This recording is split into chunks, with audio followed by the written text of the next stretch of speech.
inverted, narcissistic, and most importantly, completely pointless. Come waste an hour of your week with The Starting Block, Friday nights Australian time at dlive.tv/The Starting Block. Get in touch with us on Twitter at The Starting Block, no KVN. Also, subscribe to the show on Apple Podcasts or iTunes by searching for The Starting Block, all one word, or on Podbean at startingblock.podbean.com. Join the blockheads, tuning in their millions, right around the world.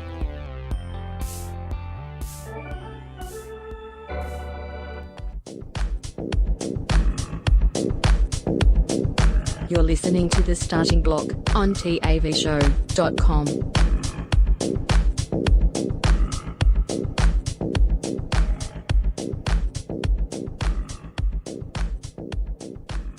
The following program is recommended for mature individuals and may contain material unsuitable for morons, cretins, and dishwipes. If you are a moron or a member of the PTL Club, please turn off your radio, because we don't need any more stupid, narrow-minded, pencil-neck geeks who wouldn't know the First Amendment if it came up and bit them on the butt. Thank you. Okie dokie, roll 'em!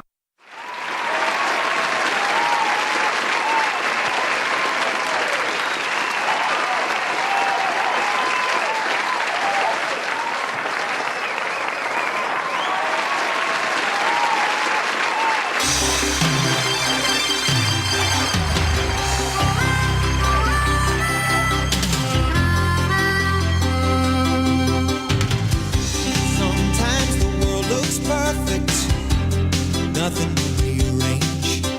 Sometimes you just get a feeling like you need some kind of change.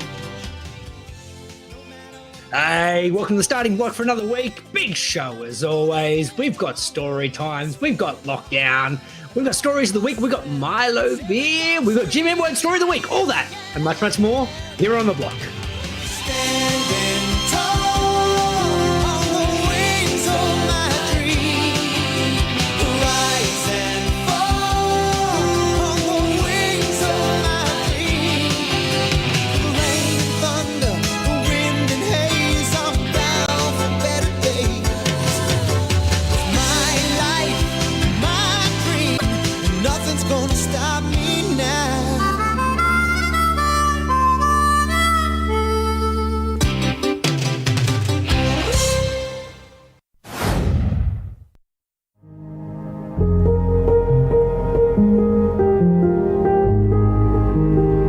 It's Greeno here from The Starting Block. On behalf of The Block, we just wanted to let you all know that we're all in this together. Well, except if you have coronavirus, then stay the fuck away. But in every other situation, we're in it together. To all of you on the front lines, those of you turning a footstool, a wok and a pitchfork into a home gym, those of you who have given your housemates a mental breakdown because you decided lockdown was a great time to learn the keyboard and the only thing you can play after 8 weeks is chopsticks over and over and over again.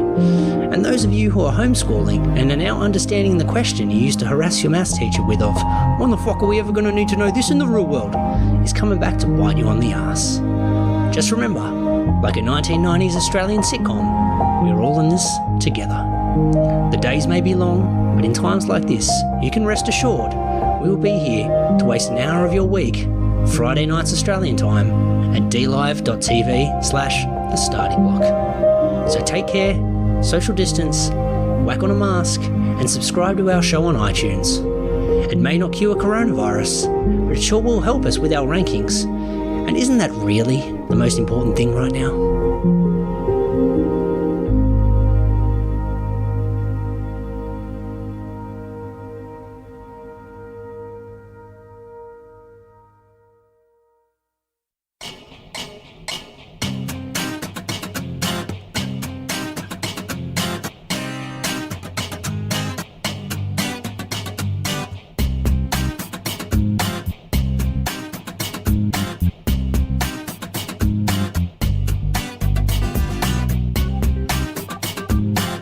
Public Radio's loss is TAVshow.com's gain.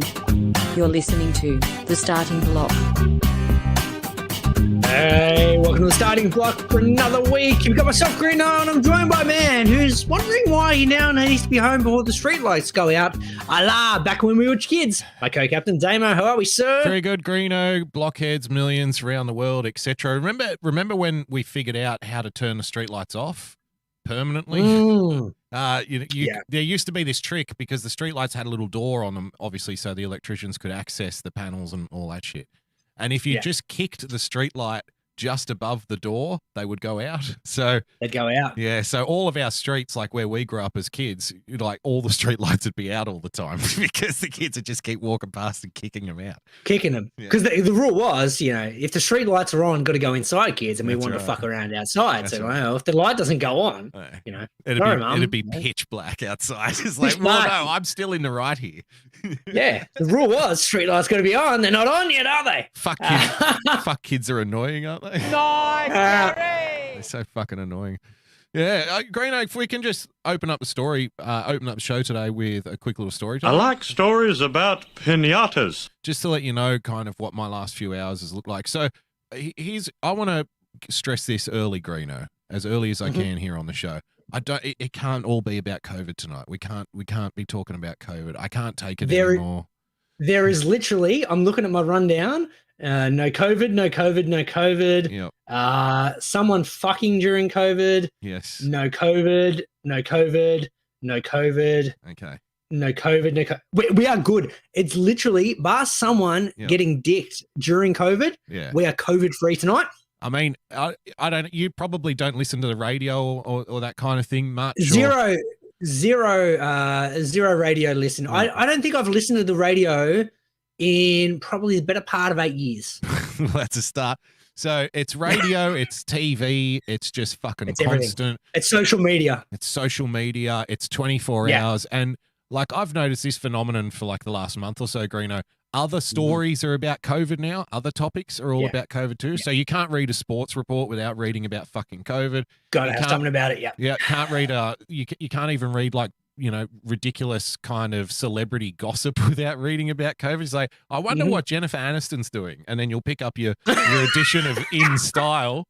You'll pick up your edition of In Style, and she's like, I don't even talk to unvaccinated people anymore. It's like, Jesus Christ, it's relentless. So anyway, and that's, now extrapolate that out for 8 weeks for people living in Sydney now, all right? So basically 24 hours each day, fucking rules change, right?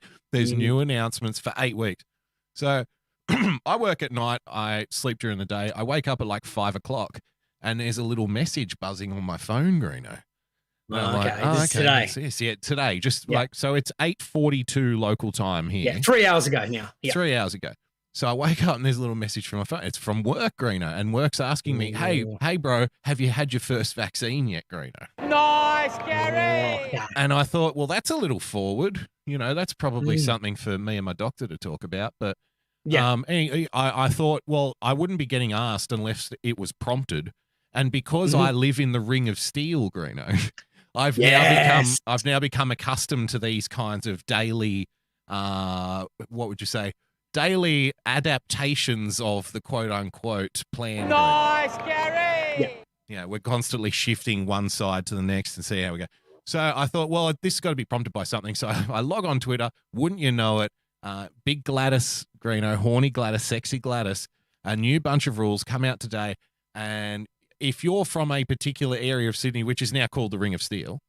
Ring of Steel. You have to now be like, you at least get your first vaccine shot. And it doesn't make, because if you travel, if you travel to other parts of Sydney as part of your work, then, that's too bad. You're just going to be locked in. And so, so we've got this two-tiered society situation happening. I thought, wow, that's fucking full on. Anyway, so this is in the first 10 minutes of after I've woken up, mind you. I'm still in bed. I'm doing that half asleep reading the iPhone thing. Yeah, haven't even taken in your terms, your morning dump yet. No, like it's still. Yeah, no, still no morning dump, no coffee. Yeah. At that point, I thought, you know what? Before I interact with anybody else in the world today, I'm just going to have a little cigarette. Nice, I'm just going to have a 5-minute cigarette and just kind of scroll through this news and try to make, boil down sense of it in very short amount of time. Anyway, I decide, look, I've got to duck down the shop, got to grab a couple of things, got to grab a couple of bevies tonight for the show. And I run into an old school friend down at the shop. We now talk about COVID for the next fucking 20 minutes. Nah, you can't. You can't do it.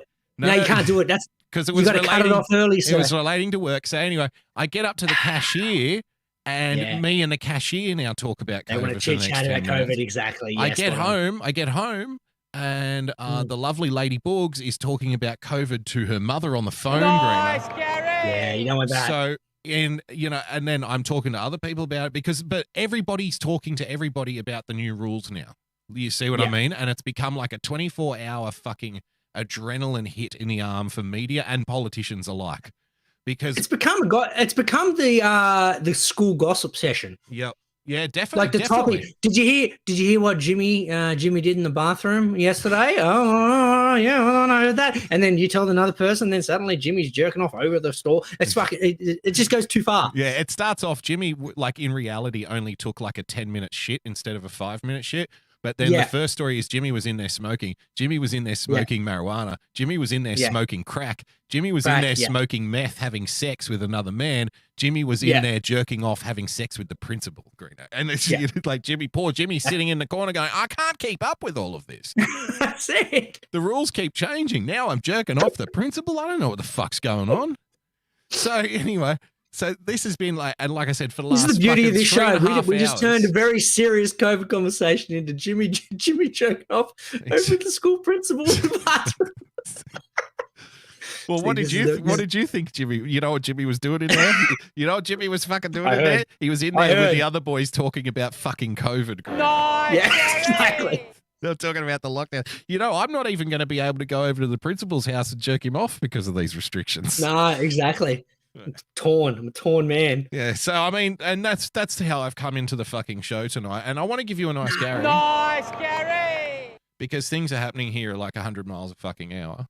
I've got people sending me shit left, right, and center. Look at this, look at this. It's just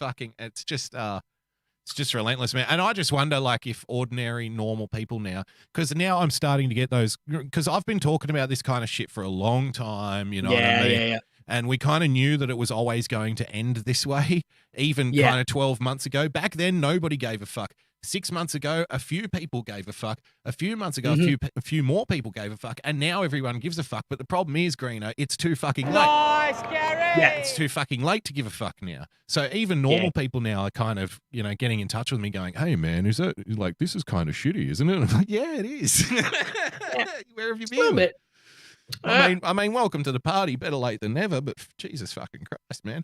Oh, 100%, man. I'm with you. I'm 100% with you and all that. Now, just as a quick safety net while you were discussing that last aspect, I was quickly checking our DMs to make sure that I wasn't one of those people. And I'm looking, I'm like, geez, I don't send you, firstly, I don't send anything COVID related. Secondly, I send you some random shit. Yeah. So I'm glad to know that I'm not part of the DMs. It's a very interesting kind of like scrolling. It's actually there's a lot going on here. Yeah. Oh, did you just check the hashtag now? Did you like? Yeah. I'm with you though. During the week, I think Wednesday, I broke. It just got too much. There was too much fucking COVID. I like stories about pinatas. Numbers, and it broke me. And I was a broken man. And then I had my little broken day. And then after that, I'm like, fuck it. I'm not looking at it. I'm not thinking about it. I'm done. Yeah. And since then, I felt $1 million. So all good. Okay. Let's talk about the big issues though. So fuck COVID. Yes, Let's talk about the big issues. Yes, such as, will I be conducting, powerful 5G signals out of my studio in a couple of weeks' time, Greeno? Because the thing is, we've only got 10 days, to sort it out. So they're like, all right, so everybody who works here, go and get fixed up, and you've got. And you think, well, at least they're going to give me some time. No, 10 days. Go on, go now. I was like, okay. You can only do what you can do. If you can't get in 10 days, what are they going to do? Not pay you? Like, they have to pay you until they have to pay you until you can get into to get vaccinated. No, I don't think they do necessarily. You can stand an employee. No. You can stand an employee down without pay at the moment. You've got that protection. So No, you don't have that protection because if you've endeavored to get a vaccination inside that time frame, I mean, and it's not available till day 20, right. they're legally required to pay you for that extra 10 days. Right, but two points. First of all, what about the person who just doesn't want to, right? So they don't have that kind of security. Like we're talking COVID though here, dude. Yeah, we're all in this together. I don't mean to raise semantics, but we're talking COVID. We're all in this together. But my question, and I think this is a legit question that somebody at some point will have to answer, whether we like it or not. They'll be forced to. What happens when, just say this occurs, just say an employee is forced into taking a vaccination shot, right? And then suffers some kind of side effect, like a debilitating side effect as a result of taking it. Who legally is like, what are we standing on here? Because if they've been forced to do it by their employer under threat of losing their job, right? What happens? Do you reckon workers? I don't know if the government's going to be falling over themselves to foot that bill. I reckon they'll make people sign waivers or something, and they'll say, look, you don't have to, but we can't give you a job if you don't. So it's still a choice, and if you choose yes, then you've got to sign here. Therefore, you can't sue anybody or something. You just don't sign the waiver. Yeah, but then they'll get rid of you. I see a lot of these problems down the road, is what I'm saying. You know what I mean? Then it's unfair dismissal. Yeah, right. You got other legal recourse. Well, do you think like the system? Are we going to see like a mountain of unfair dismissals start washing in soon? Oh, 100%.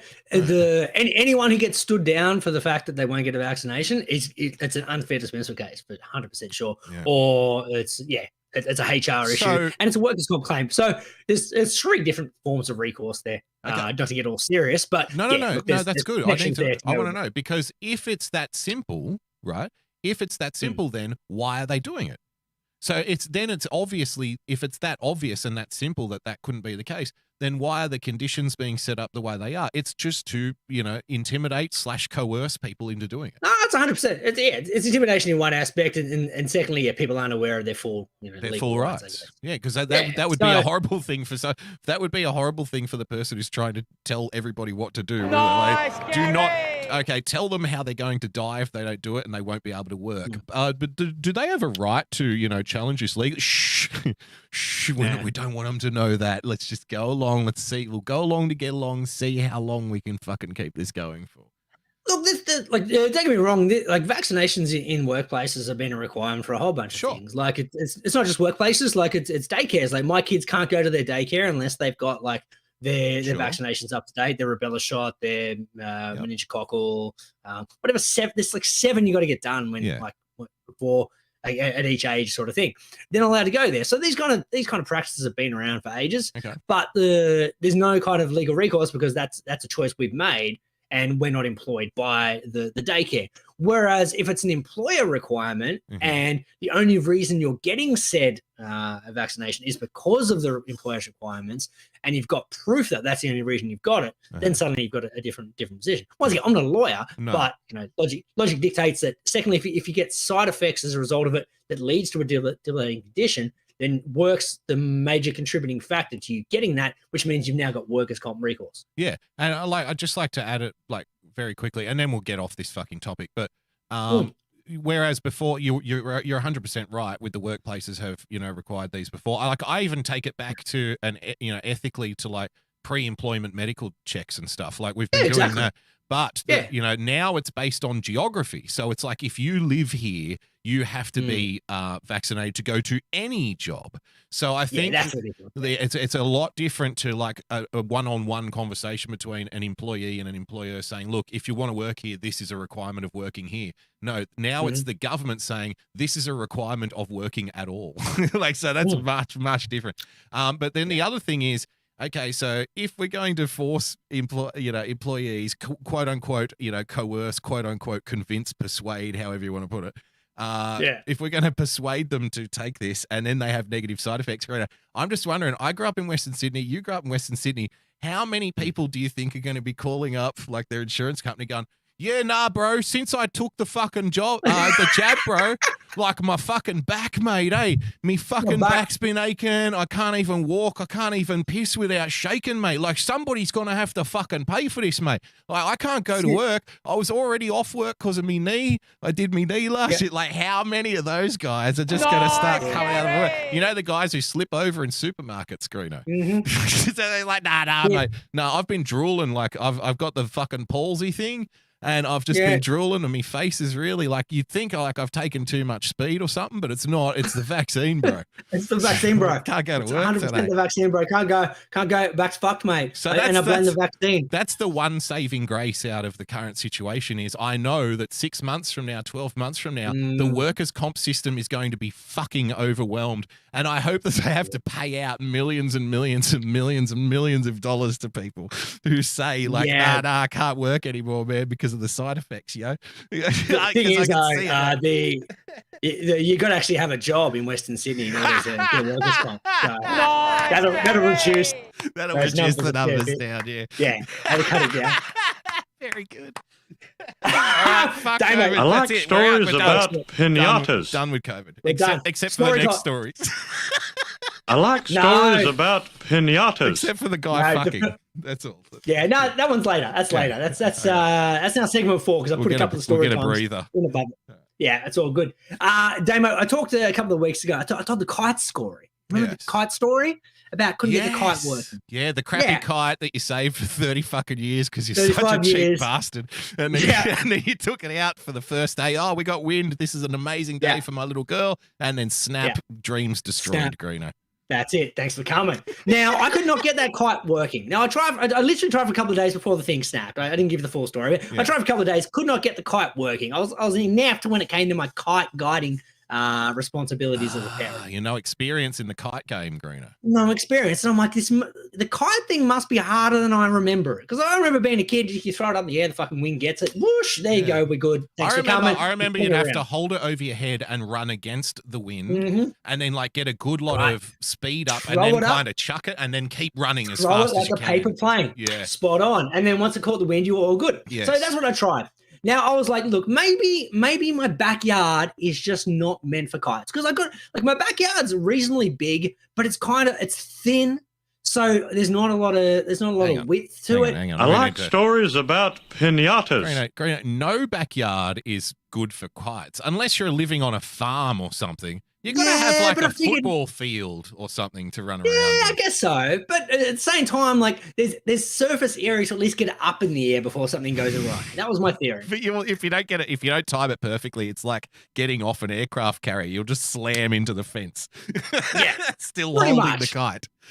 Pretty much. But because I live on a hill, I was like, look, once it catches the wind, I'm sweet because everything's going gust up and we're all good. Yes. So I figured I was going to be okay. Anyway, I couldn't get it working. I'm like, maybe my backyard and my front yard are just not meant for kites. And actually, I'm going to preface this by the fact I know my area is good for kites because there was kids out the front yard flying a kite the week before I got my kite out. So I know that we've got good kite conditions. Yeah, you did a little bit of an EPA report, check out the local situation, and look, we've seen people flying kites in the area. We know it's possible. We just need to up our game to get there. Spot on. Right. Exactly. Good. So basically my summation after the kite debacle was maybe kites are just no good. They're no good in my backyard, not going to work. So anyway, I'm leaving for work Sunday night. Another big gust of wind on bin night. Thankfully, the bins managed to stay upright. That's a plus. We got some positive stories. Have you thought about weighting the bins like in the bottom of the bin with something, Greeno? Like underneath the bin? No, I said the bins were fine. They didn't blow over this time. Yeah, I know. But just for future comfort, future consideration, maybe chuck a couple of bricks in the bottom of the bin, Greeno, so it doesn't flip over. The bins have already got garbage in them, sir. Yeah, but obviously maybe the garbage isn't heavy enough. So you mean heavier garbage? Yeah, I need more like substantial waste. Yes, I think you need to start loading your bin up. Concrete, exactly. Yeah.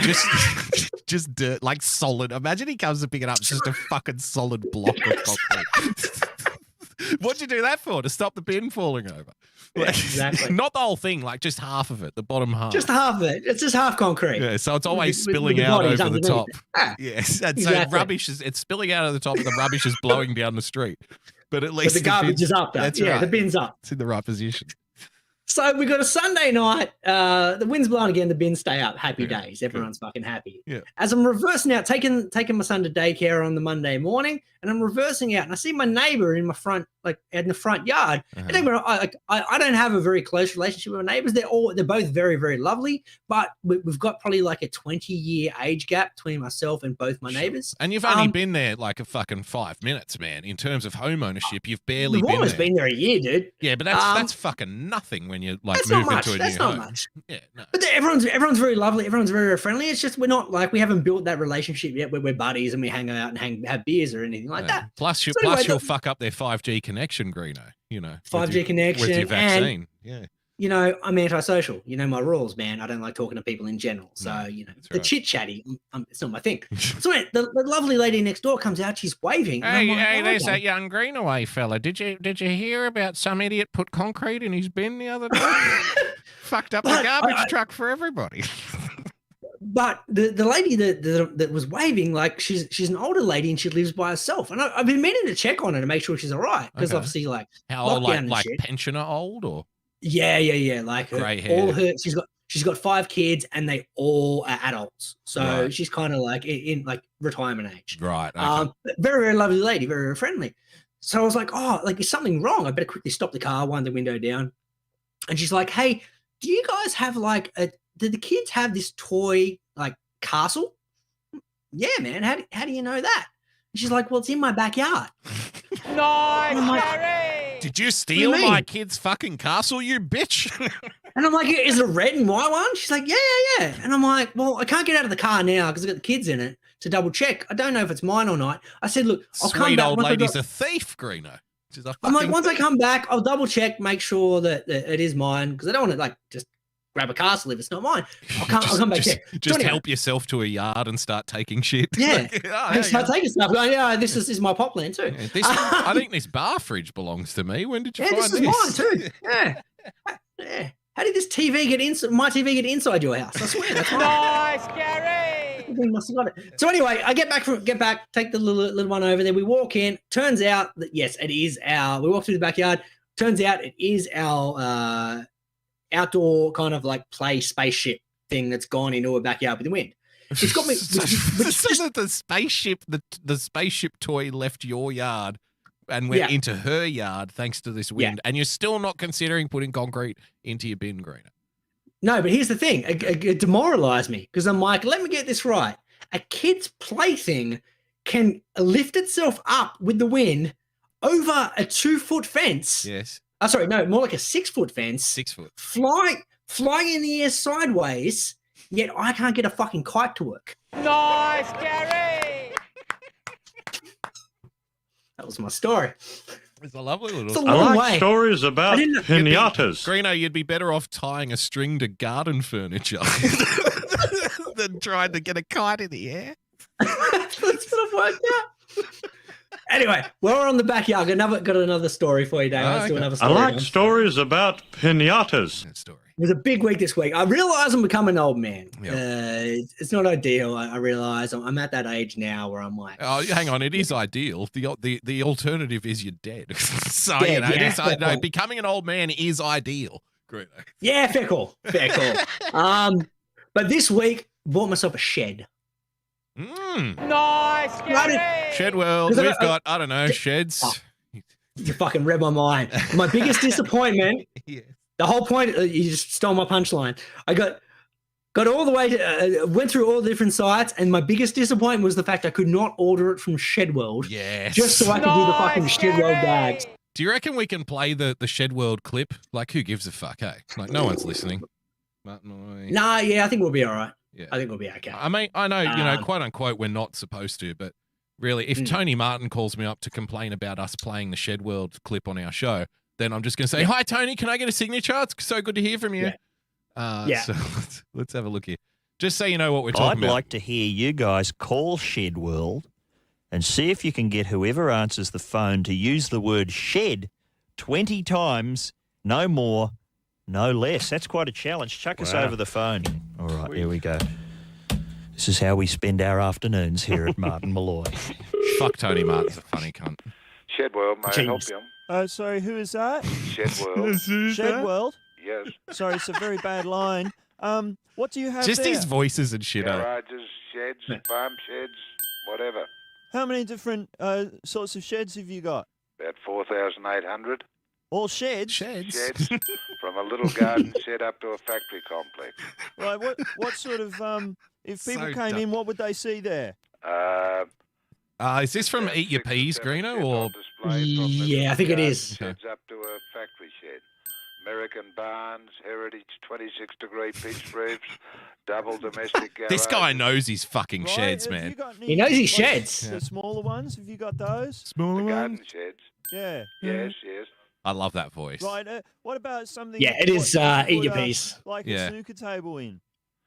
Well, you'd have to go more into a What about garage something you there. put like a snooker single table? or double that garage. fucking voice What's the just best kills me. big one that people like the most?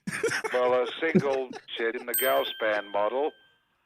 That's the frames made from 150 Fucking 15 hell. C section with 65 top hat. I think we get the shed world walkouts, stuff. roof We'll cut the toilets, shed world. 2,400 Well, you gotta hear the chips all 20. Delivered to site. Oh, okay. Builders, the factory out the back. Because they Oh, do the get to shed 20 world. sheds What eventually. do I want a shed for? Well, because you're the shed world guy. Do you have a slogan? We sell sheds. I We're mean, I not think a he needs Mickey like Mouse 2 or 3 place. more. We just to sell get to sheds. 20. We don't need slogans or gimmicks Come on. or awards or anything. Well, what would you put if you had when I walk in the door? All my sheds on display There in it the is. yard. There it Okay, is. I'll be there. Righto then. Thank you, sir. Yeah. Bye. 20 Was it 20, sheds. Gracie? Yes, indeed. Another triumph for Mark Fucking good on him. Lloyd. Man, I miss that shit because I never even I didn't even really listen to it when it was on. So No, I- never did I. Yeah. It was kind of in that era just before I started listening to any kind of radio. Yeah. It was kind of it was Just just before before our the Flood time. Boys. Yeah. Yeah, exactly. Yeah. Anyway, there Um, you go. 20 fucking sheds. Sorry to take the show Yeah. off track, but I thought that was worth pointing out. A tip of the hat to Tony Martin. Or doesn't he look like the Ghostbusters guy? Harold Ramis. Harold- Yeah, he's got a bit of Harold Harold Ramis. Ramis about him. So much so. Yeah. Anyway, Very much sorry, so. sorry for ruining the show, everyone. Where the fuck were we? Okay. No, all good. Let's get to lockdown, nice Gary, Damo, because yeah, Okay. plenty of bad things going on. Yeah. But Back sometimes to COVID, eh? no COVID. We're talking about people's activities. You know, you got to keep yourself occupied. Yeah. During lockdown, Damo. Yeah. And good to see the people of Bondi taking the lockdown seriously. By what are they doing here? Yeah. Well, he's fucking giving it to her hard up the back passage, Green. Yeah. I love right. now. Apparently, it's socially acceptable to take pictures of people who are fucking because of COVID, Greeno. And it's Yeah. like you know, now look at how twisted our fucking brains have become. We now No, see no, a no. picture of people fucking in public, Nah. and our first thought is, "Oh my god, he's not even wearing a mask." Yeah. The thing is, though, Damo, good news. Technically not breaching COVID conditions. Really? Because the doggy style is considered part of exercise. Nice, Gary. You're allowed to exercise outdoors. They thought, look, mate, this is a good opportunity. Let's get down to Bondi Beach, get the pants off, enjoy ourselves, and make sure we're still adhering to the rules, the type restrictions. You know what I like about this the most is the couple that they haven't just gone to the beach and found a bush somewhere. You know, they've actually look at the spot they've staked out. It's like They've mountaineered. yeah, like that would have taken an effort to get up there. And he's like, you know what? I'm going to take you up to the fucking cliff face. We're going to hike all day, and then I'm going to fuck the shit out of you up there. Like, what a romantic. Nice, Gary. What a nice little romantic COVID love story. That's what I'm calling it, Greeno, a COVID love story. Well, before we go to a break, Damo, the fun fact, the Sherpa also got to watch. Do you like your novelty comedy songs organic? Handmade with painstaking care, put into every note? Well, look no further than Irrational Times. Using only the finest instruments to create an experience that your ears will thank you for later, Irrational Times attempts to elevate the whimsy to a desirable level. New songs and sketches every week, so check it out.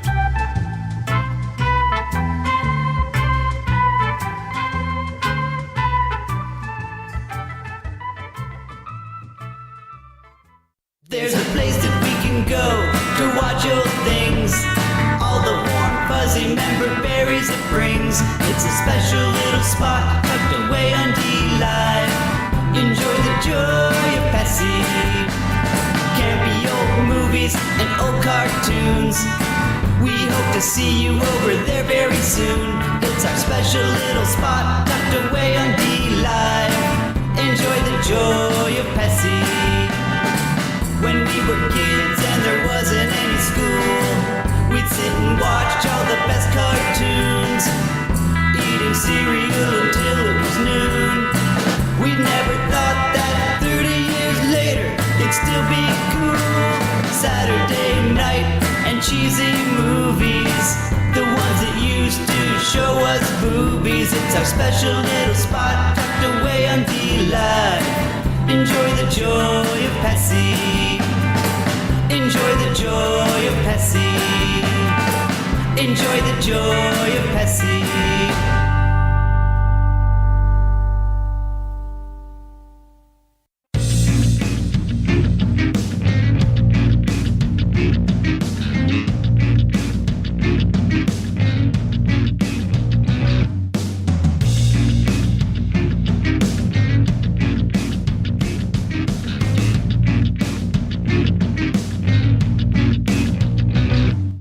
Now with less than 3% sport content. It's the starting block on TAVshow.com. Yes! Welcome back to the block. Ladies and gentlemen, boys and girls. Remember, if you want to get in touch with us, the best way to do so would be via the little blue bird. Follow Greeno at the starting block one. We'll drop the K at the end. Follow myself at BoogieBumper Greeno. So we got more COVID stuff to talk about, or what are we going to do? No, mate, that's it. There's no more COVID talks about. We can talk about the important issues because we saw our BE has become our Milo reporter. We've come to realize we've transitioned his responsibilities. We feel like he deserved a promotion. We said, look, the Earth Reporter's all well and good. We decided to load more work onto him that's unpaid. So that's a promotion here at the Starting Block Enterprises. It's like, no, you just get more stuff to do with less money. Yeah, exactly. Congratulations, you've been promoted. Oh, yay. And you have to do it. I feel like our love and adulation is kind of like a reward and payment in itself. The praise that we give him. So, like, for example, when his wife was in like a horrific car accident and he had to go to hospital to look after the kids, how we berated him on air for not doing a report for us. Like that kind of praise that he's become accustomed to. But yeah. Tough love, though, sir. Tough love. We're just trying to get the best out of you, mate. Exactly. Sometimes if we feel like there's areas of improvement, we've got to we've got to make it known. That's what good that's what a good boss does, Greeno. Exactly. Look, strive to achieve. But B's been all over the Milo stuff lately, and he sent this over to us throughout the course of the week. Not the nanny forced to respond after groping video. That's the video with. Don't you hate it when they put a video that's nothing to do with the article? Exactly. To be fair, I kind of want to watch the groping video. No, let's transition and come back. Can we watch the groping video and find out what that's about, and then come back to the Milo story. Okay, it better be good.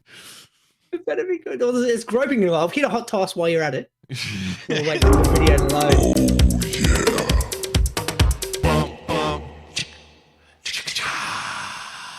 You know what? I bet you it's not even going to work. I bet you it won't fucking play. Yeah, because it's Channel 7 and... Yeah, no, look at this. It's not going to work. Fuck it. Oh, well, that solves that problem. Howler Brewing Company banned from advertising chocolate beer after child thought it was Milo. But Greeno, isn't this a clear-cut case of children being stupid? Nice, Gary! Like, why do we have to keep adjusting our society based on the fact that stupid children exist? We all know stupid children exist. When they get to be adults, they'll get to mock the stupid children then too. That's our right, If anything, this is a step up for children because normally they fucking put dirt in their mouth. At least they're enjoying a drink this time. You know what I mean? Nice, Gary! What do you think about a chocolate? I mean, I reckon the can looks amazing. It looks fantastic. No, can looks unbelievable. It looks like for anyone who can't see in the podcast, which is everyone because it's a fucking podcast. Now, it looks like a Milo tin, but it's Let me find a Milo tin and I'll find a Milo tin and compare it, right? So here's But when BE sent it through to me, I said, look, I don't know. I'm kind of torn here. Oh, see, it looks pretty good, doesn't it? It looks very similar to a Milo tin. Definitely. I love it. I reckon it's amazing. But it's probably, it looks great, but at the same time, it probably, if it's not, if it was taken off the shelf because a kid thought it was Milo, then that's just fucking dumb. That's a dumb reason. If it was taken off the shelf for copyright infringement, then I would understand, because it is like basically the exact same fucking logo, you know? So I would imagine like that Milo would be like, hang on a minute, we can't let them do this. Like, you know, so I'm surprised that wasn't the case. Instead, no, we have to take it off the shelf. Why? Because some stupid kid drank it. What did some stupid parent allow the stupid child to drink the stupid fucking beer? Yeah.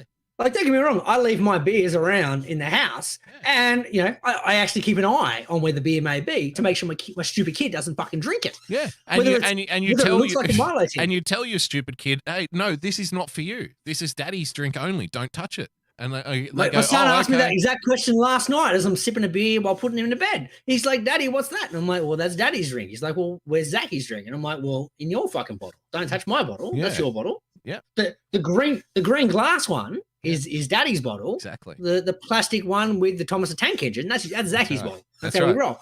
That's right. Now now get off your ass and go and get Daddy another special drink. Can you get Daddy another drink? That you cannot have. Cannot have. Just bring me the bottle and the bottle opener, please. Nice, and a bag, and bring a bag of fucking chips out here too while you're at That's it. Can you bring some? Bring some food, Daddy. Snacks.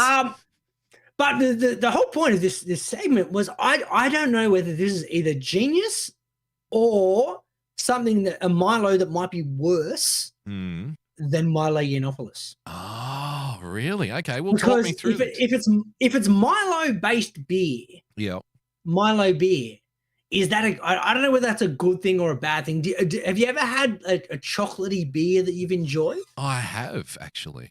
Okay, all right. I like stories about pinatas. When I was in New Zealand, Greeno, one of the New Zealand breweries, one of the ones that we get over here, like a pretty big one, I went to, it's in a city, oh man, and they had like this kind of like beer garden-y kind of thing that was on the outskirts of the city. It was really nice. And they had a beer which was a stout, but it wasn't like chocolate flavored, but it definitely tasted like chocolate, if that makes sense. Okay. Yeah, so I get it. It was marketed as like a chocolatey stout, and it was pretty fucking amazing. But in saying that, it's a chocolatey stout. It would be nice to have, like, you couldn't fucking drink them all night. Like, you couldn't have a session at the cricket on them or something like that. Just like one more of a dessert beer, if you will. Yeah, definitely. Like after a dinner with dessert, it would probably be amazing. Like with like maybe like a hot apple pie or something like that. Yeah. With like this chocolatey beer, it would be really nice. But so I have had it before, and I would try it. Like I would give this one a go. But you know, in saying that, if it's Milo based, I don't know if that would be very nice, because Milo is so sugary, and you know, it doesn't. I can't see the Milo taste translating into beer form. You know, or is it just like you said? Is it just the can? I think it's the more we look into it, because I didn't actually look into it before I wrote it in the rundown, which is the general premise of this show. I'm like, yeah, we'll chuck it in there. We'll work it out as we go. I think it is just literally the can. I don't know whether it's actually chocolate based. Oh no, it does say chocolate milk stout. Yeah, no, yeah, it is the can of milk stout. So, but is it? So is it Milo? I don't think it's actually. I don't think it's Milo. I think it's just got that chocolate essence throughout. So I think it's going to be similar to that New Zealand one. Which in that case, if you've tasted one and you give it the thumbs up, unfortunately, we still don't have anything that ranks lower than Milo. Nice, Jerry! Unfortunate. I don't control these things. So I let you dictate how they want to Milo Yiannopoulos is still the worst Milo on planet Earth that we've come across. Exactly. And we've now uncovered like 50 of them at least. I mean, we even had a Roman fucking general or something who would decapitate his victims and have sex with their corpses and shit. It's like, no, he's not even as bad as Milo Yiannopoulos. Historic Milo. Yeah, Historic Milo got top 10 off memory. Yeah. I mean, he was a hell of a guy. Yeah. Damon, you just reminded me, this week was meant to be Lunch of Legends. Oh, yes. Which things to be unnamed have ruined. But I decided to keep the spirit alive. I said, look, if I can't do Lunch of Legends bragging rights for cooking for my boy, then I'm still gonna fucking put up a good dish on the day Lunch of Legends would have normally occurred. Nice, Gary. You know why? Because it's important to like you want to keep your hand in, Greeno.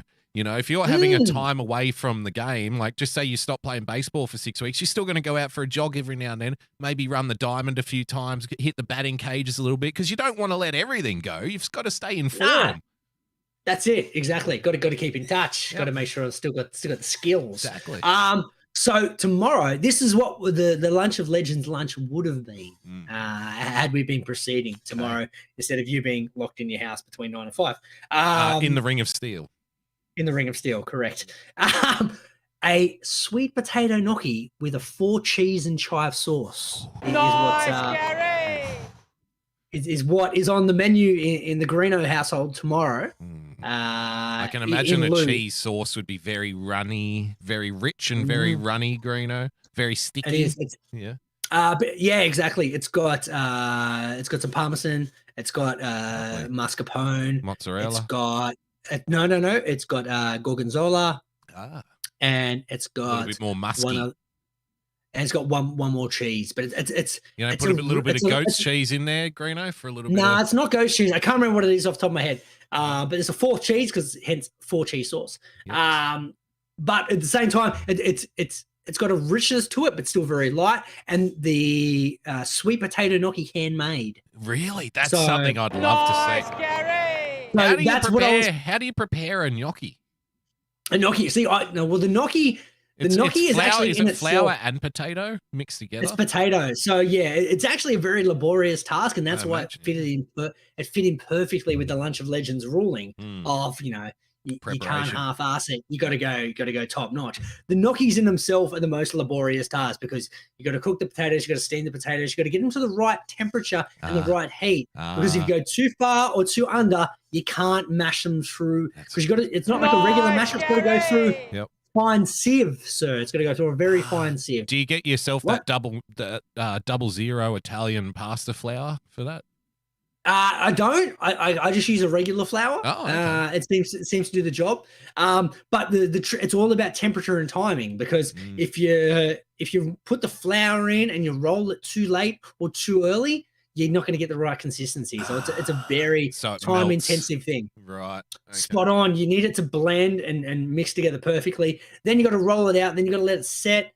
Then you got to make sure it's the right size, and you got to make sure that the sauce is done timing-wise at the exact point as the gnocchis come out. Otherwise, the cheesy sauce becomes too gluggy, and then or if you do leave it too long, then your gnocchis get too soggy. So it's very fine balance, but I'm like, that's what you want for the Lunch of Legends. Sometimes it's not hours, sometimes it's complexity of the cook and timing of the cook. That's a very good point. Nice, Gary! That's a very good point.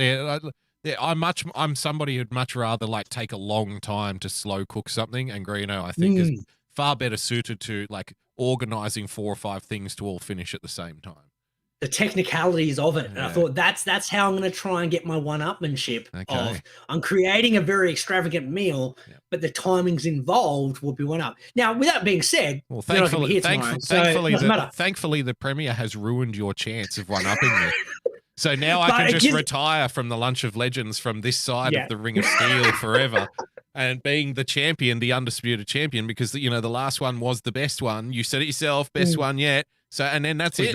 That's where we end now, Greeno. So it's over. Unless you want to go like Mad Max into the Thunderdome style to come and rescue me and perhaps bring me some 4 cheese sauce with your gnocchi. Sweet potato gnocchi with 4 cheese sauce. Yeah, but you'll have to put a team together, Greeno, because the army is patrolling right now. The streets are patrolling. True. So you'll have to, war paint up, like get yourself a black balaclava and a backpack and start, making your way in. I don't know how you're going to keep it hot. You have to get one of those delivery bags. I could send you the 4 cheese sauce and sweet potato gnocchi, but the gnocchi would have to quarantine for 14 days before it gets to you. You would have to check in too before the gnocchi, before I take delivery of the gnocchi, and the guy will just have to leave it on the doorstep. The potato would have to be vaccinated though before we get there too. So I'll be pointing a shotgun out the window, going, "Just leave it on the doorstep and back away." Back away. Get out of here. All right, so this is back up. So we need to make sure we get these protocols covered. So the Noki's going to be vaccinated. Yeah. It's going to have a 14-day quarantine. Yes. It's going to get through the ringer still. Oh, it's gone through the army quarantine as well. Yeah. And it'll be left at the front door within 1.5 meters. And we should be all good there. Nice, Gary. Excellent.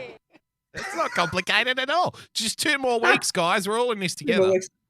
Anyway, Jim Edwards, story of the week. We got some big Jill music. Oh, fuck. No, I don't. But just how about this? Just do a little bit of filler while I bring it up because it won't take me that long.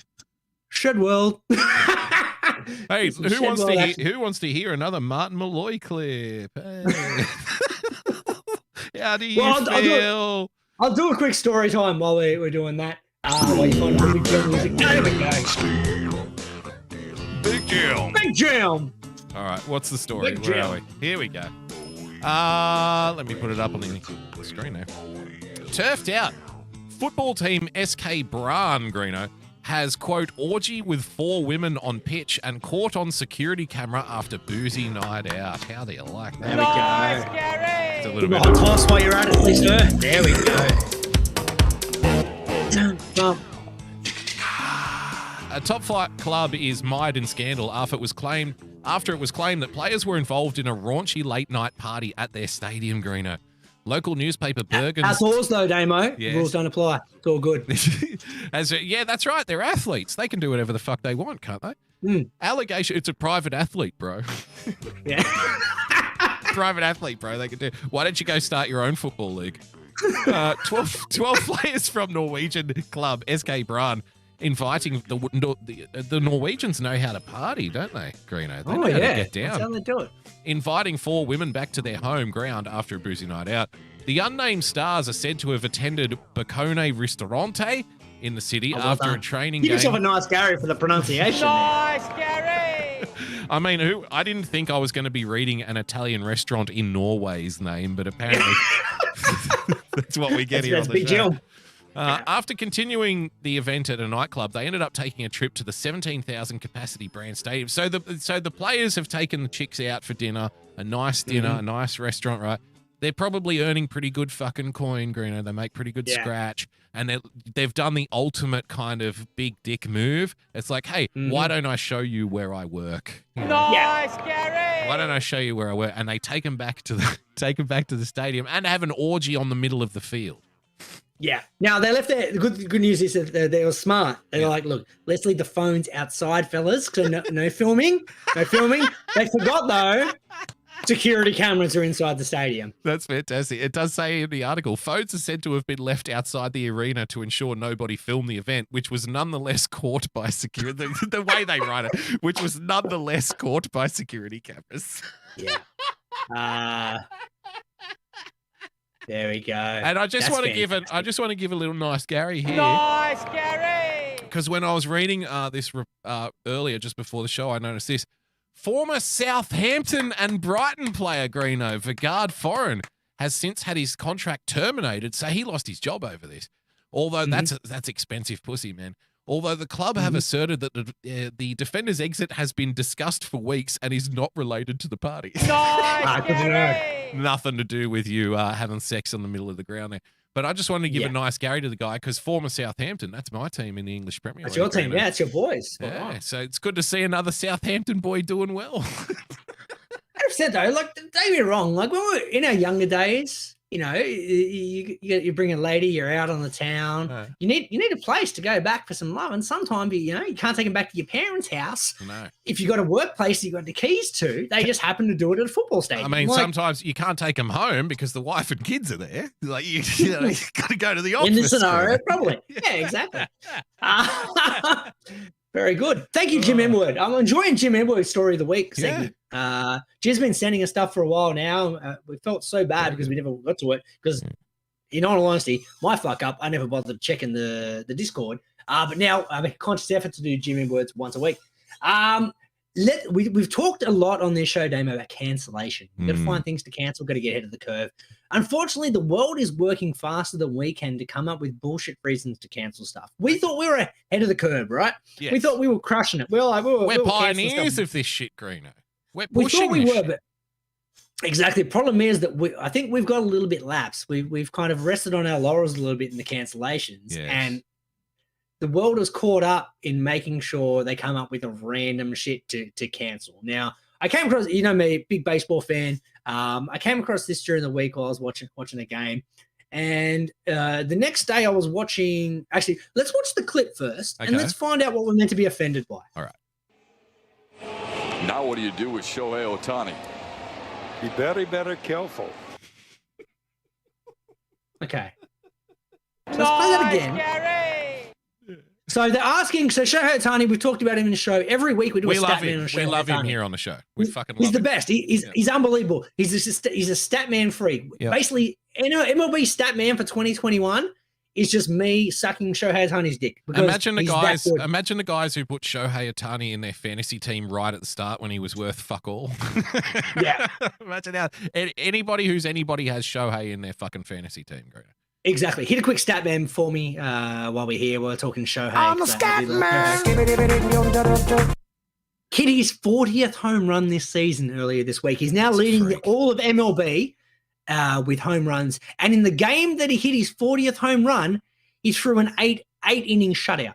Nice, he's an absolute freak.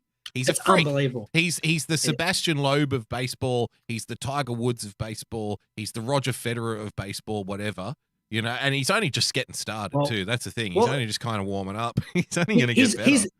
He's all of those people. If whilst playing tennis or golf, Tiger or Roger did something also.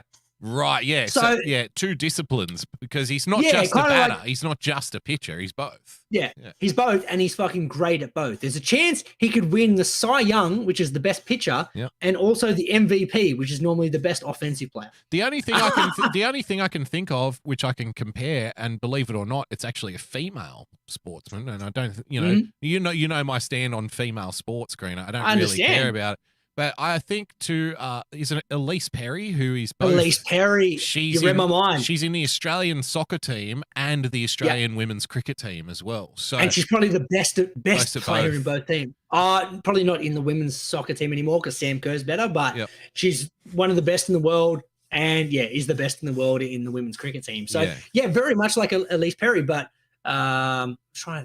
it's difficult in this because that's two different sports. Yeah, that's two different sports, and they do it at different times of the year. Whereas Shohei is doing both things at the same time. Or how about this then? Okay, baseball. What about a cricket comparison? He's better than Jacques Kallis. Imagine if Jacques Kallis, who is the best all rounder that I've ever seen personally play. I agree. He's like what did he average? Like nearly 50 with the bat and like 50 with the bat and like 25 with the ball. Right, like, he was just ridiculous. Like he could have been in the team for either just batting or just bowling, but he was the best at both. So he's comparable to that. It would be like if Jacques Kallis averaged fucking Don Bradman with the bat and Glenn McGrath with the ball, like 21 or something like that. That's how good Shohei fucking Ohtani is. He's a freak. He's a machine. Greeno. He's unbelievable. But let's get back to the point of this story. Yeah. Once again, I get distracted by Shohei Statmans. I love the man. Back to this. Let's get back to this. Let's try and work out why we're meant to be offended. Because Shohei, we've established he's an absolute freak. All right. So how are we gonna pitch the Shohei? All right. How are we gonna ruin this for everybody, please? Now what do you do with Shohei Ohtani? Be very careful. That's it. All right. So this turned out to be a massive story in the US the night of and the day after, where Hall of Fame pitcher Jack Morris, after that inning, someone had to point out, going, "Hey, Jack, it sounded like you were doing an Asian accent there when you were talking about Shohei. Yep. That's racist, sir. You can't do that." Oh, no. Jack's like, "What do you mean?" Oh. And he's like, personally, if you listen back, I sent it to you. I'm like, it sounds like a bad Indian accent, if you ask me. But, apparently it was ascertained as being an Asian accent. Oh, no. So Jack had to come on to the broadcast. I thought he sounded like Elmer Fudd. Be a little bit. Very, very quiet. I'm hunting well. Yeah. Spot on. That would have been my defense, the Elmer Fudd defense. Yeah. Now, I would have respected Jack Morris if he came on in the night. I think he came on 2 innings later and said, "Yes, well, we've got the apology. Do you want to hear the apology?" Oh, we do have the apology. Yeah. Actually, go for it. Okay. It's sickening beyond your worst fucking nightmares. Yeah. Listening to this man basically castrate himself and hand his cock and balls over to somebody else. You may as well have this. I don't need this anymore. Well, folks, Shohei Ohtani has come to the plate, and it's been brought to my attention, and I sincerely apologize if I offended anybody, especially anybody in the Asian community. You dick! Oh, mate. Oh, So the producer, isn't it painful to hear? Someone's jumped online at that time and said, "Look, we're offended by this, blah blah blah." Somebody, and then that's gone through to the media, and then suddenly the broadcast, because this is like 3 innings later, right? Yeah. So no one noticed it, no one called it out, because otherwise he would have apologized straight away. Yeah. But it took a social media outrage in the 3 innings between Shohei's at bats that suddenly they're like, the producers were like, "We can't fucking, you got to go out there in the 9th when Shohei gets up and apologize for this shit." Yeah. He's like, "What did I say?" They've just made him go out, trundle out this apology. Can we just get it on record now so everybody's fucking clear? It doesn't matter if they work at the MLB as a commentator or whatever they're doing. Here's the hot fucking tip for you, okay? You can't apologize your way into a scenario where people are going to be less vicious to you.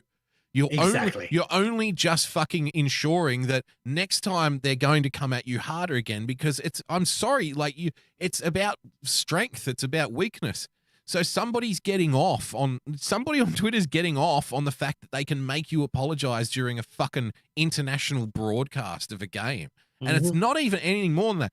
If you want to get to a situation where we stop with this fucking this vampiric outrage porn where we just can't wait to latch on to somebody's neck and suck the fucking blood out of them at every opportunity, right?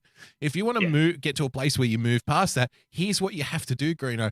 Ignore them. Nice, Gary. Just don't look. Just don't look at them. Yes, people on the, here's another fucking hot tip for you. People on the internet are angry about everything all the time. Everything. Doesn't matter what you do. All the time. So you could create world peace, and someone would find a way on social media, the internet. Who's going to pay the arms manufacturers now? You bigot, you son of a bitch. Are you doing this to put like good, hard-working fucking gun manufacturers out of business? You disgusting piece of shit. It doesn't matter what you do. Somebody somewhere is going to be pissed with it. And like I said, he didn't even sound like, if you're going to do the racist thing properly, how do we deal with Shohei Ohtani? Oh, Ching Chong me no understand the English. That's what you fucking do.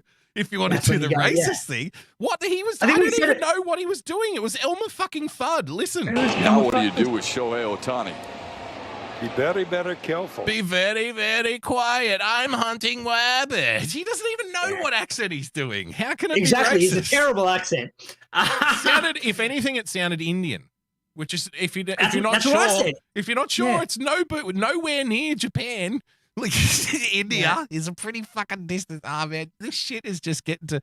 All right, don't you feel like more and more people now are starting to go, this is nuts. This is bullshit. This is crazy.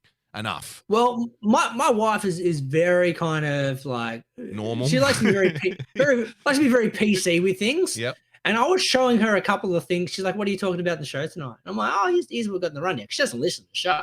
Oh. I'm like, pretty good idea. I'm like, yeah, 100%. I wouldn't listen to it either. No. But I was showing her a couple of things in the rundown, and I'm like, we've got some NFL celebrations that people are offended by. We've got accents that people are offended by. She's like, what are you talking about? So I showed her. She's like, that's fucking stupid. I'm like, see, if she's not offended by it, and she's normally offended by most of the things I say and do, I'm like, I think we're onto something here. So anyway, the next day I wake up, and I assumed that was it. It would be like, you made a quick apology. We're all good. No, ESPN, I turned it on the next day, and it was the first story. It was, casual racism. It was, here we go. We need to stand up against this. This is not acceptable. You know why? Because all of these, like the race industry drones start whirring into action. Once they get a sniff of an outrage, it's like detected like a fucking submarine detects sonar, like a little blip on the radar. Oh, somebody over there said something that we can focus our torpedoes on. Okay, and everyone gets really autistic and then starts poring over every detail of everything the guy's ever said, just looking for more. Oh, we got to feed on this fucking carcass, right? And there's nothing there. It was just he did a bad accent. And so the next day, as a result of the media backlash, Jack Morris was stood down. Oh, oh my God. They fired him? No, he's been stood down indefinitely. So I don't know what. It's mate. just appease whoever they're trying to appease. But that in just all makes of that, it worse. That makes it worse. It definitely makes it worse. But in all of that, like it took 2 to 3 days before someone thought, "Hey, here's a good idea. Should we probably ask?" Because they're like, "Oh, the story was starting to die out." So then a reporter's like, "Hang on, how do we make this go on for longer? Let's go ask Shohei Ohtani what he thought about it." I like that for 2 reasons, Greeno. Number one, they thought, how do we keep this report going longer? I know, we'll ask Shohei Ohtani. Number 2, they didn't think to ask Shohei Ohtani before doing the outrage either. So that's funny for both reasons. I would have thought, if I was, journalistically inclined, Greeno, I would have thought the first and only person that I'm going to get a comment from is Shohei Ohtani, considering he's the fucking guy that everybody's getting so upset about. Oh, you can't be racist, you can't be racist. Hang on, what if he doesn't give a fuck? Why should you? Yeah. And then sure enough, here's what Shohei Ohtani did say. Listen to this. Quote, and this is via an interpreter. "I did see the footage and I heard it. Personally, I'm not offended and I didn't take anything personally." Nice, Gary! He is a Hall of Famer. He has a big influence in the baseball world. It's kind of a tough spot. So, Nice, Gary! He's also like, oh, I've got to respect the guy, whatever. It's a tough spot. But that we don't know. That could be in translation meaning something else entirely, right? Because that sounds like a weird thing to say, right? So, but the first part of that is there's no fucking, there's no equivocation. There's no qualm. Like, no, it's fine. I didn't take it personally. No problem. Not offended. Not offended by it. I heard it. I wasn't offended by it. Yep. And ultimately, isn't that if it's said about you, it's kind of like you saying something about me, going, Greeno's a fuckwit, and probably fair call. But imagine if everyone in the world got outraged because you called Greeno a fuckwit, and then no one bothered to ask me if I was offended by you calling me a fuckwit, and then they bothered to ask me, and I'm like, oh man, I wasn't offended by it. But the whole world has got offended by something that you said about me that I'm not bothered by. Exactly. But it doesn't matter. You can be fucking pissed off. You can be offended on behalf of somebody. Like I know we're avoiding COVID, but I do have to mention one more COVID aspect. No, you can't. Hang on. It's important. So what I've noticed is people doing this thing, right? Where it's the same thing with racism. What I'm saying, it's not really a COVID thing. It's just another example of the same kind of psychology at work here. So people getting upset on behalf of Shohei Ohtani, even though he's not fucking upset. Okay. Yeah. Now, it's the same thing as like people in comments and shit and replies on Twitter where if somebody says, well, I'm not sure about this certain policy, whatever, people reply to them saying, excuse me, are you a virologist? Like, excuse me, what kind of hospital did you train at? But the person who's saying that themselves is not a virologist. Yeah. So they're like sharing expertise on behalf of somebody else that they have no so they're claiming to be in the position of authority because they agree with the authority figure who's telling them. Like, you're not a virologist. What are you asking? Excuse me, are you a virologist? No, but you're not either. So shut the fuck up. Go fuck your mother. You don't have any fucking clout here.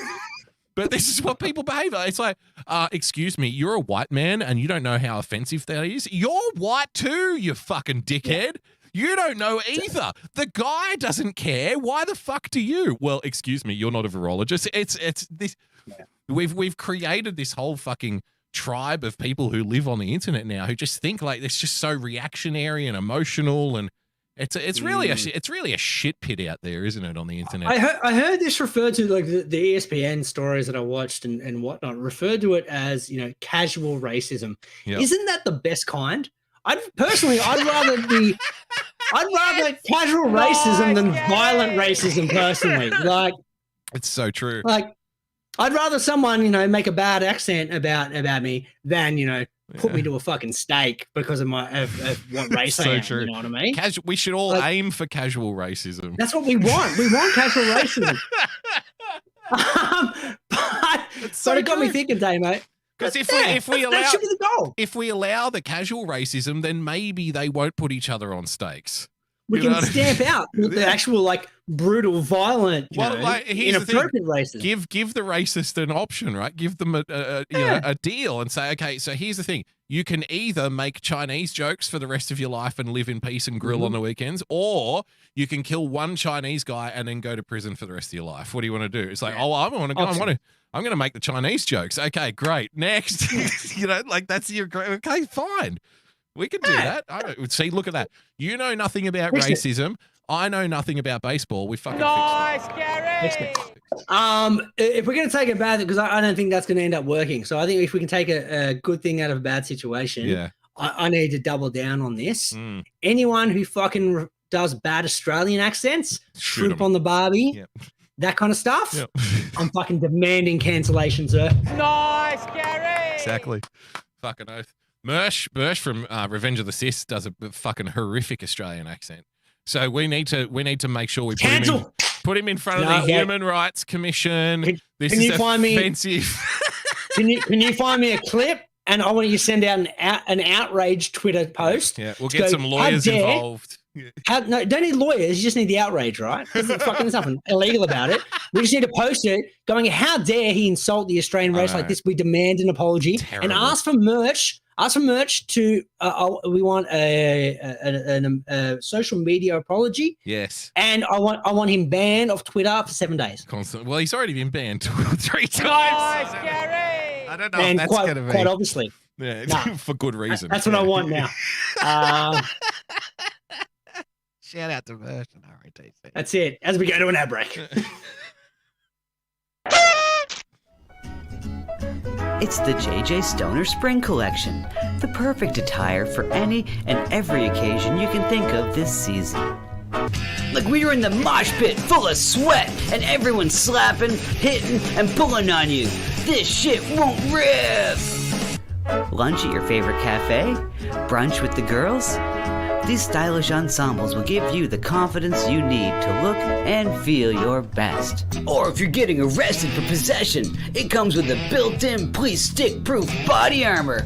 Keep swinging, pigs! Call now, and your order will come with a complimentary ounce of that dankest bubblegum slurricane that the South has to offer.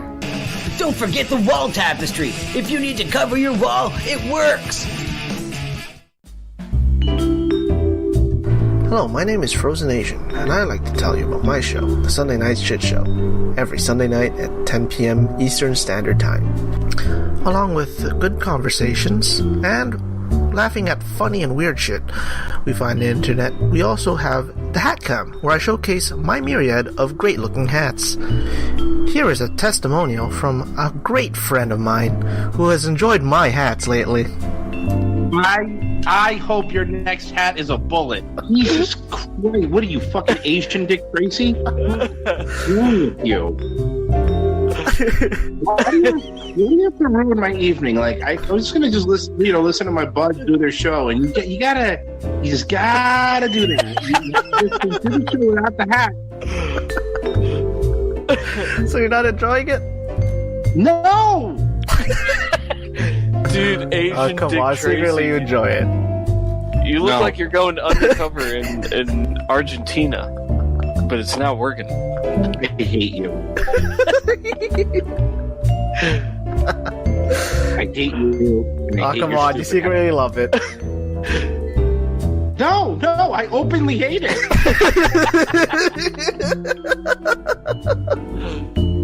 And there you have it. So subscribe to the Sunday Night Shit Show at youtube.com/Sunday Night Shit Show. And hope to see you there on Sunday nights. Bye.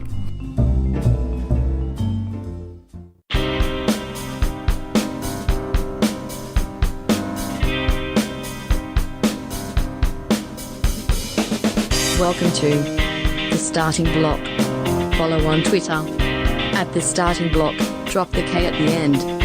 Find the podcast on iTunes or on tavshow.com.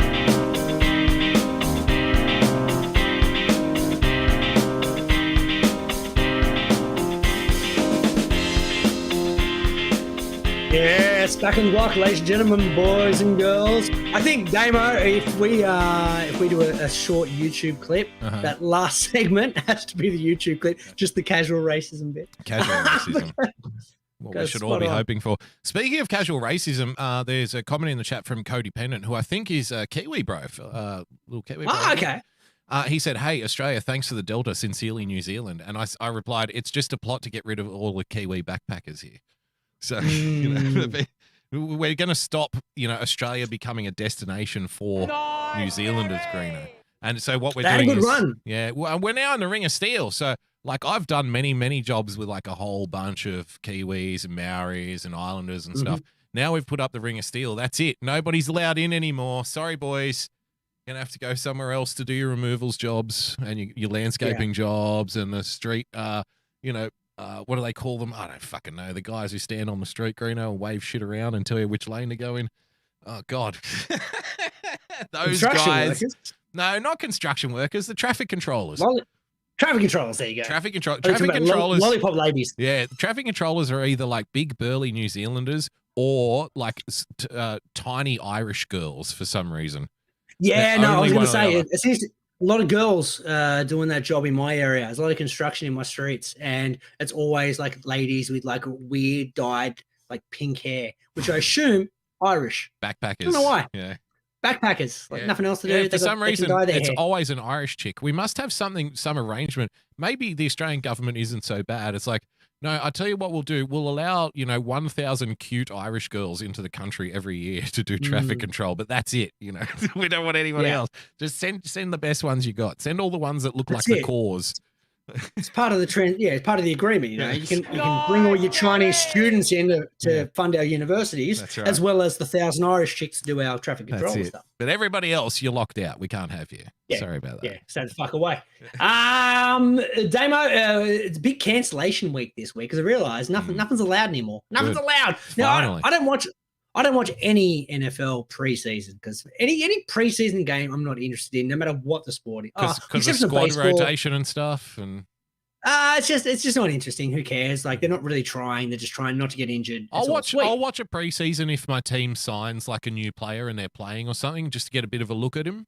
Just to get. I watch MLB spring training. It's different because you see all the young guys coming up. Yeah, they get to play, so you get to see who's in the system. I like that. NFL, different story. Yeah.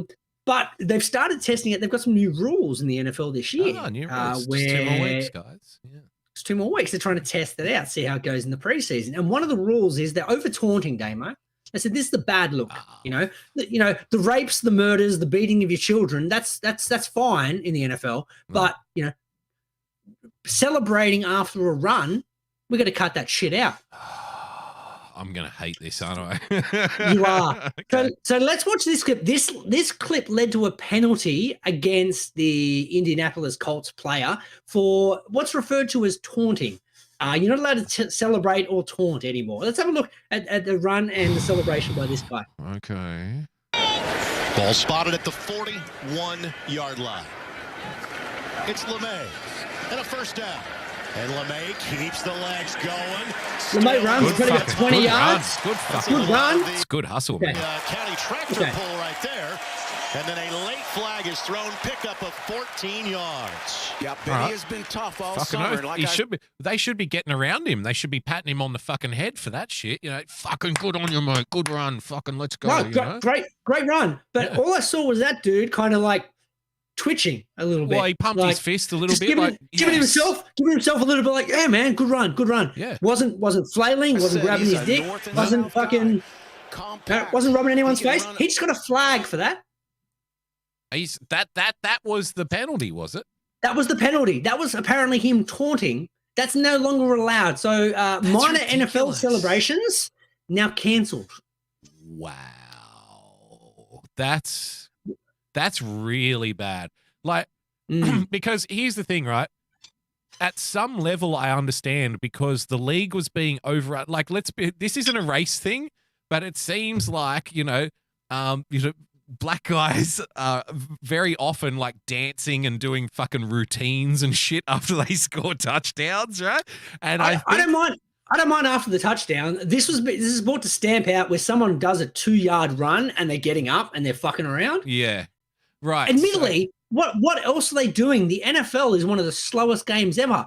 It takes another 45 seconds before the next play's run. It's not stopping anything. No. Let them jump around like a dickhead. But yeah, but see, but what I'm saying is like philosophically, you understand they're like, look, we've got to curb this kind of shit. We need to kind of, at least bring it back to some kind of normalcy. But then it's always the case of overcorrection, isn't it? Like whenever a governing body of a sport thinks they need to fix something, they end up just squashing it and creating new problems.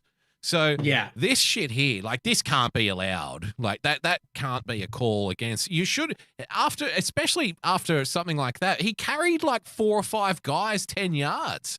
Fuck. Yeah, Greeno. well, he ran 20. Yeah. Ran 20, carried him 10. Yeah. And he's only a little fella. He should be. I would if I was him, I would jump up and go, "Fuck yes, come on, let's go." I'd be pumped too. Yeah. Exactly.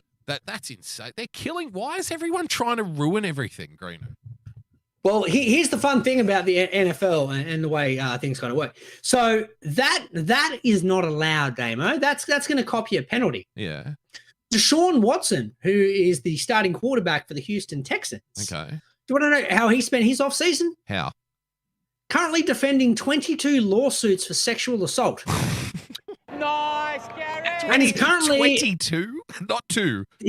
No, there are now 20. This is the 21st of May. So it's actually more now. There are 22 active civil lawsuits against Watson engaged some kind of sexual assault. I love that you said as of the 21st of May because they're still rolling. Like there's still data coming in. We haven't even got to the top of this guy's depravity yet.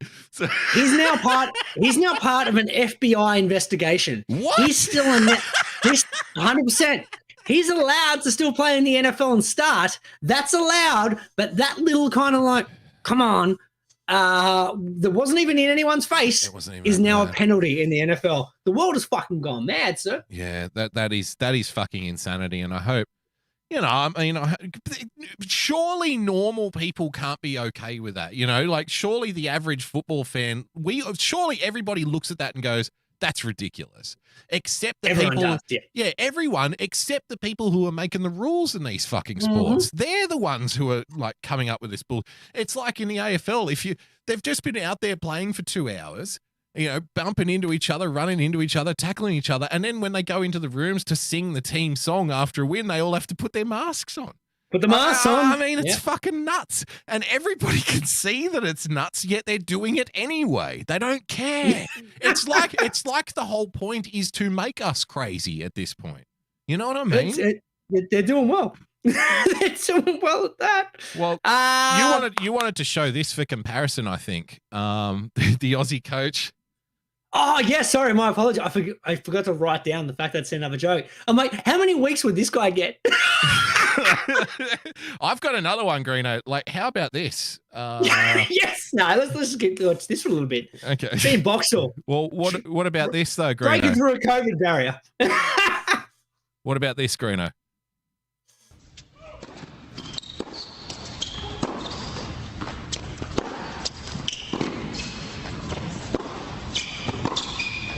Come on! This is apparently a video of all of Leighton's come-ons. He sent Arno Clement packing in straight sets in the first round. Leighton would be suspended for months. Leighton would be gone. Dean Boxall would be given a complete suspension, lifetime ban for dry humping a screen. I guarantee it. If he was in the NFL, minor little fist pump though. NFL, 10 yards. Yeah, that's ridiculous. And people, it's even more serious than that. People say, oh, it's not that big of a deal. You know what it is? Because somebody who's that stupid to come up with a rule like that should have no place in, not even sports administration, should barely be allowed to do any job. They should be in some kind of institution where people walk around them with clipboards and, saying like, are you really that mentally ill? Like, are you really that psychotic? We need to be doing tests on you. Because anybody who can come up with that shouldn't be nowhere near any kind of role of power at whatever in any field. I don't care. 100%. I got to give my wife credit for the Dean Boxall joke because I was showing her the rundown, like I mentioned before, about the stupid shit, and she's like, "What would the swimming coach get if he did the NFL?" I'm like, "That's a fucking good joke. I'll quickly send that to Damo." Yeah, you know what he got? He got international recognition and applause for his celebration. He got famous from it. That's what he got. The other guy gets fined. He gets fined and 10-yard penalty. Let's do a stat man before we go, sir. I'm a scat man. Gonna give a stat man to Tyler Gilbert from the Arizona Diamondbacks. And you're like, who the fuck is Tyler Gilbert? Yeah. And everyone is asking that question. Exactly. The reason you don't know who he is because he's the first pitcher to throw a no-hitter in his first ever major league start since 1953. So this dude never started in the MLB before Saturday and threw a no-hitter in his first start. Unbelievable. So that's like 100 on debut, except much harder. It's like a triple century on debut. That's like a triple century on debut, effectively, the no-hitter. First time it's happened since 1953. Fucking nice, Gary. So well done there to Tyler Gilbert. Weird to not admittedly, we did do a Shohei Statman earlier. It feels wrong to do a Statman without Shohei. So we're all good. We're all covered. You got anything else before we go, sir? No, let's get the fuck out of here. I'm in the Ring of Steel. It's all fun. It's all games. It's all happening. So well, there's nothing else to do, so you might as well talk. I don't know. What else could I possibly talk about? Oh, okay. I got a little story to it. I like stories about pinatas. So I got hit up for proof of my residence the other day, Greeno. There we go. Going into a building. And so, look, I understand. I understand. I know the story. I understand rules. I understand, like, the security guard who's getting paid fucking $30 an hour to ask me these stupid questions doesn't want to be asking them. I don't want to be answering them. We all know this fucking dance. You know what I mean? But that doesn't mean I have to pretend to be happy about it either. That's my way of. It's like, if you pay your money for your ticket, you should be allowed to abuse anybody you want on the field. Like that's my general stance on things. The rules. Yeah. So I'm paying tax for this shit. I should be allowed to not enjoy it. Thank you very much. So, but this guy made it worse. He compounded my I'm going to say anal retentiveness, Greeno, by the fact that he asked me where do I live? Because now you have to ask people apparently because there's the Ring of Steel. And if you're in the Ring of Steel, they might not want you in their building anymore, which is fun. So he asked me where I am, and I said, look, I am in the Ring of Steel, but technically, this is a couple of days ago. Technically, right now, I don't need a permit to be here, if that's what you're wondering about. Like, I know the rules. And he's like, okay, cool. So he asked me where I was. I told him. He said, no worries. But then, Greeno, he asked me for ID. He asked me to... Nice, Gary! He asked me to prove where I am. And I thought, well, why fucking ask me then? Like, just ask to see the ID. Ask the ID. Cut out the middleman. Because if you're going to ask me and then not... believe me, then what's the fucking point of that? And I was telling the lovely wife, the Lady Boogs, about this story, and she said, but it's worse than that. Why would you be lying about living in the Ring of Steel? Nice, Gary! So this guy's asked me, where do you come from? I'm like, yeah, I am in the Ring of Steel. I'm in the Ring of Steel, like a brag. It's a brag now. Like, prove yeah, it, man, prove it, bro. Yeah, prove. Prove it, bro. Prove that you're in the Ring of Steel. All right, my nigga, go down there. No. So that's a little fucking story. So like that's just how stupid everyday people are becoming. I like stories about pinatas. I think I know this story. I saw it a little bit earlier in the week. Yeah. The best part of that story is the fact you had to prove all that, sign in 3 times at 3 a.m. Oh no, that was a different story. That's a different. That was a different story. You want to hear that story? That was different. I like stories about pinatas. I thought that was the same story. No, that was a different one. So I had to go to this other place, 3:00 in the morning. This place has 2 scan-in codes. So one is the government scan-in code, and the other one is just for their records, I guess. So because they're extra special. So you got to scan in twice, and I'm like, okay. And then he points me over to a piece of paper, and on this piece of paper that I have to sign, it's a waiver. It says you don't have a cough, you don't have a runny nose, you don't have sore eyes. It's like being in a doctor's surgery now. You have to tell the amount of information you have to give to people. Yeah. And also, it's like, okay, if you don't provide the following information, we won't let you onto the property. I have to go on the property to do the job that I'm paid to do. So I don't have a choice. So they're like, okay, so you got to fill all this out. And I'm looking at it. It's like your email address, your fucking phone number, where you live. And I'm like, I've already signed in twice. This is now the third sign in. And so I scribble it down and I kind of like give it, flick it back to the guy. And I'm like, look, here you go. I don't know, mate. Fucking this is bullshit. And he goes, oh, just 1 minute. I have to take your temperature. And I'm like, oh, okay. And I hold out my hand because I've had my temperature scanned before. And most of them just give us your arm, give us your hand or something. They just go, bip. He's always the head. For me. No, it doesn't matter where. It's just measure skin temperature. Temperature, right? So he goes, no. And so I've got to stand there and take my fucking hat off, and he's got to stand there and point this fucking thing at my forehead and write my temperature down. I've been there. I've been there longer than it takes to do the job I'm there to do. Yeah. To fucking get in there. But on top of all this, he's like, okay, and then he opens the fucking gate. It's not his fault. He's just a fucking local idiot. He's just doing his job. Yeah, you're right. But meanwhile, it's 3:00 in the morning, and this property that I'm at is probably the size of, it's literally the size of 3 football fields. Okay. Yeah. It is fucking huge. It's 3:00 in the morning. I am the only one in the building. It's in fact, empty fucking building. You going through the protocols has put you more at risk. Yes. Because if you avoided that man, exactly, that's the only human interaction you've had in the entire thing. Exactly. Now you've got a chance of catching anything off him. I know. It's insane. You otherwise would not have it. It's insanity. And it's like, it's not so much having to do the drill that drives me nuts. What drives me nuts is the fact that nobody else thinks it's nuts. Like, that's what drives me crazy. The fact that this guy is seriously doing this when, when it should just be, look, you're the only one here. You're not going to talk to anybody. Just go and fucking do what you got to do and then see you later. Like, it should, but this is what happens when you let fucking government employees run things, Greeno.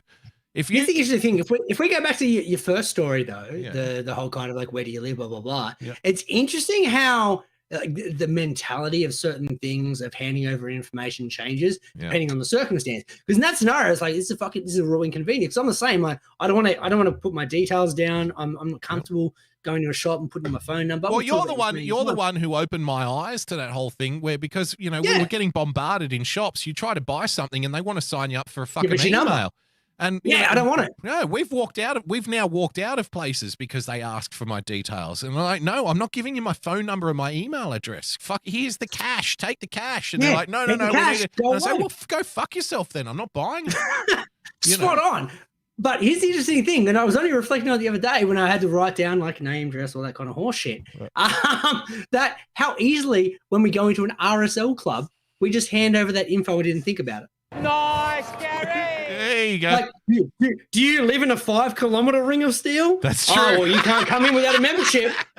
We'd happily hand over our thing. That's a good way to end the show. That's a very good point. Very true. Well done. I'm going to give you a nice little Gary for that. Nice, Gary. Nice, Gary. But you can't even go. You can't even go the RSL now. That's the thing. If the RSLs were left open, then I might go along with it.